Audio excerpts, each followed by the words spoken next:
గ్రంథాన్ని కంఠస్థ చేయాలి. అంటే లేఖనాల్ని మనం గుర్తుపెట్టుకోవాలి. కీర్తనలు 119 అధ్యాయము 11వ వచనంలో దేవుడు చెప్తున్న మాటను మనం జ్ఞాపకం చేసుకుందాం. ఎప్పుడైతే లేఖనం అనేది కంఠస్థ ఉంటుందో, లేఖనం అనేది కంటతా ఉంటుందో, అపవాదిని మనము ఈజీగా ఎదుర్కోవచ్చు. మన ప్రార్థనా జీవితంలో మనం ఎక్కువగా ప్రార్థన చేస్తూ వాక్యాన్ని ధ్యానిస్తున్నప్పుడు ఆ ప్రార్థనలో ఈ లేఖన భాగాలను కూడా మనము ఎత్తు పట్టుకున్నప్పుడు అవి వాగ్దానం చేయబడిన ఆ యొక్క లేఖన భాగాలు మనం ఎప్పుడైతే ఎత్తు పట్టుకొని ప్రార్థిస్తామో దేవుని యొక్క ఆశ్చర్య కార్యాలు కావచ్చు, దేవుని యొక్క మరి అద్భుత కార్యాలు ఇవన్నీ కూడా మన జీవితంలో అవి జరుగుతాయి. ఎందుకంటే దేవుడు ప్రామిస్ చేశాడంటే, దేవుడు మాట ఇచ్చాడంటే అది ఎన్నటికీ కూడా తప్పిపోడు. కానీ నీకు గుర్తుందా లేదా, మీకు అది ఫాలో అవుతున్నారా లేదా, అది మీరు స్వీకరిస్తున్నారా లేదా అనేది మీరు చూసుకోండి. యాకోబు రాత్రంతా కూడా దేవుని దగ్గర పెనుగులాడాడు. ఏమని పెనుగులాడాడు? నీవు ప్రమాణం చేసావు కదా, నా తండ్రికి, నా పిన్న తండ్రికి, నా తాతకి మీరు ప్రమాణం చేశారు కదా, ఆశీర్వదిస్తానని ప్రమాణం చేశావు కదా, ఇదిగో నన్ను ఆశీర్వదించని ఆ యాకోబు ఏం చేశాడంటే దేవునితో పెనుగులాడాడు. ఆ లేఖన భాగాలు ఆడాడు. నన్ను ఆశీర్వదిస్తానన్నా కదా, అబ్రహాముకు ప్రమాణం చేసావు, ఇస్సాకు ప్రమాణం చేసావు, ఇదిగో నా అన్న నుండి నన్ను ఆశీర్వదించు, ఆ యొక్క మరణము నుండి నన్ను తప్పించు, నా బిడ్డలను ఆశీర్వదించని ఆ యాకోబు రాత్రంతా పెనుగులాడినప్పుడు దేవుడు ఆ యొక్క భాగాలు లేఖనాలు జ్ఞాపకం చేసుకొని అబ్రహాముకి ఇచ్చిన మాటను, ఇస్సాకు ఇచ్చిన మాటను, యాకోబు ఇచ్చిన మాటను తన బిడ్డల ఎడల ఆయన జరిగించాడు.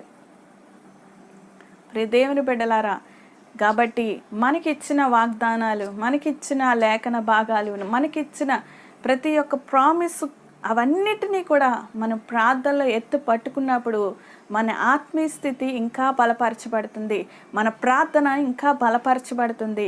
మన ప్రార్థనలో ఒక సారం ఉంటుంది, మన ప్రార్థనలో ఒక సారం కలిగి రుచికరంగా ప్రార్థన దేవుని సన్నిధికి మొరగా వెళ్తుందనేది మీరు గమనించండి.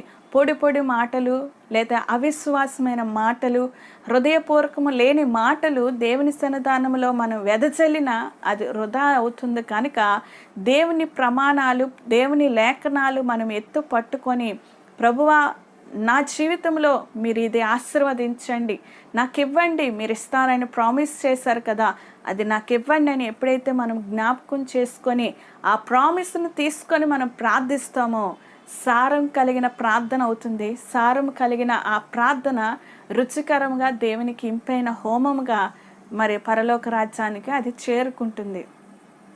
అప్పుడు మీ ప్రార్థన పట్టొస్తుంది, మీ ప్రార్థన బలపరచబడుతుంది, మీ ప్రార్థన ఉనికి కలిగి ఆ యొక్క ప్రార్థనలో జీవం అనేది పుట్టుకొని వస్తుంది.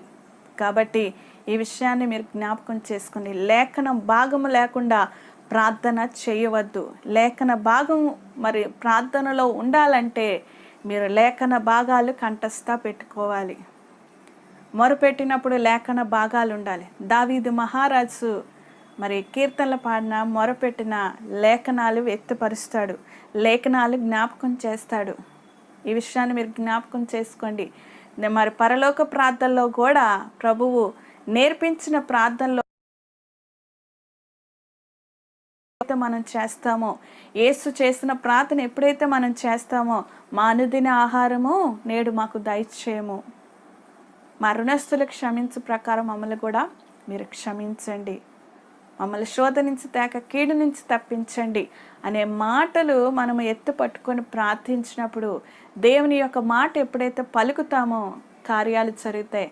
అపవాది పటాపంచులైపోతాడు. క్రియలు అవి జరిగించినట్లు దేవుడు అది జరిగిస్తాడు. ఆ క్రియా రూపంగా ఆ ప్రార్థన వెళ్తుంది కనుక ఆ విశ్వాసంతో ముందుకు సాగుతుంది ఆ ప్రార్థన.